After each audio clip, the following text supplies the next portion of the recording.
I think theater is a space that gives me permission to let go of my hypervigilance because a friend of mine, Kavya, had spoken about how theater is a process of abandonment. Uh, the playwright abandons it, the art, to the director abandons it to the actors abandons it to the audience. I really love how little control there is in theater, at least from my perspective, because once the show is on and any F ups happen on stage, then there is nothing you can do about it. And I love that about theater. I did try to do film direction once, and I was like, I am going to connect to the perfectionist monster in myself, and I shall not do this ever again because I think I have capacity to be Stanley Kubrick with like 68 takes of a slap if I wanted to. So I really like that my hypervigilance is sort of taken care of within theater. And overstimulation for me, like theater is a space of stimulation, and I love that. I love that is why I think I find so much joy in theater. People are laughing, people are crying, we are doing music on cajon, we are eating in between. Like there is so much chaos in a rehearsal room, which I love. And I think that's how it ends up. Again, like my overstimulation just becomes stimulation and a tool in the rehearsal room and gives me that space. And I've also found that I'm at my best hyper focus in a rehearsal room. Otherwise, I might be very distracted. Many things might be happening. But if you're working with a creative idea, it has all my attention. So that's fantastic for me. And finally, coming to vulnerability, I think this is from a friend from another time, improviser, who had spoken about there's a difference between vulnerability and openness. Vulnerability is when I am putting myself out there to the extent that I'm almost unsafe. Like I have not made peace with whatever I'm saying and I'm putting myself out there. Openness is I am still talking about a wound. I'm still talking about something that is difficult, but it is something I've made peace with. And I think that sort of navigation has helped me a lot to create my own work.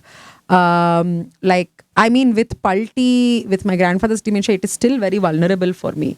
But that vulnerability, I only share within the rehearsal room. Like in the audience space, there I usually don't talk about my life, my journey too much there. With stand-up, I think I'm working solely with openness. Like the things I'm talking about on stage, I've made peace with. If I had to if I had not made peace with what a shitty father my dad was, I could have never spoken about it on stage. So I think that's my navigation. So that's a really interesting, the vulnerability openness thing. And would you say the theater is the process of getting from one to the other? Yeah. Or at least helping you in some way getting from... I think it moves from vulnerability to openness. And playback theater, the form I practice, my mentor Rajesh, who taught it to us, had spoken about different kinds of stories that we have, and he had spoken about it in form of concentric colored circles. Like there is the green circle first, where stories you can share with literally anybody, like even the auto driver. Then there is the yellow circle, stories that you would share in some meaningful interactions. There is the orange circle, which was once upon a time a trauma, but not anymore. I think that's the stand-up space for me. And finally, the red circle, the stories that still hold power over you. And the more you share, the colors change. So I definitely think it's a process of moving from the one to other. Yeah.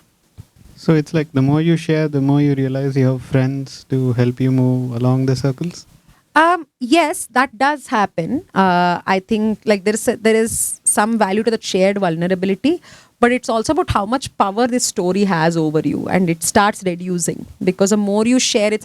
I think so many times unspoken words are what is holding you hostage, and I feel like sharing that, and it's also exhausting. So sharing that lightens the load. Yeah. Also, theatre has one other value, right? Unless it's completely improvised.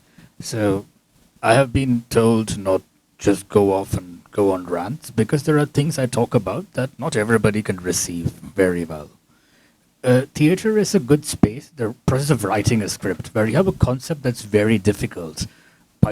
So when I was in college, one of the plays I was involved in, hey Shomer, if you're watching this, come on the podcast, dude, come on. So we have 3 dates in October. Yeah. Anyway, so the podcast involved like a friendship along the India-Pakistan border, and and then friends having to kill friends because a war broke out, and we were like, dude, we can't pull this off, and we spent such a long time just getting the narrative right and dignified so we could pull it off. The other player was involved in where I competed with Shomer. Hey, if you want to come on the podcast, please do.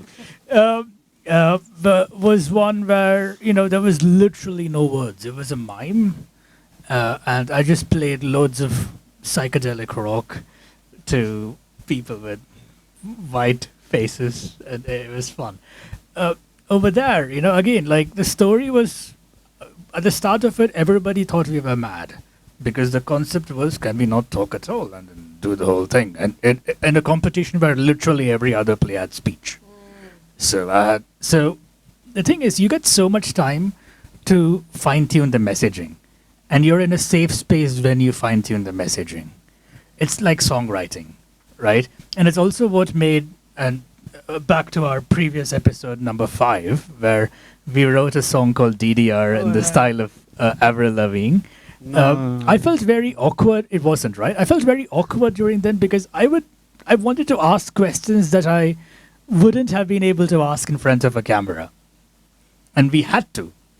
Yeah. If the same thing happened in closed doors where it was just us and there was no camera, and then I would say something unfiltered and you'd be like, no, don't do that.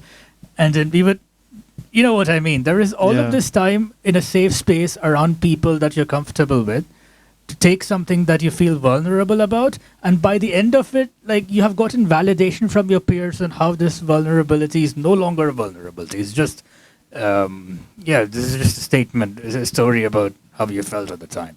By the end of it, you're kind of like much more in control. And when the audience receives it, after that, you're like, oh yeah, that's the story. We're sticking with it. Thank you for that. Sorry, that went off of a very weird tangent. But Yeah, no,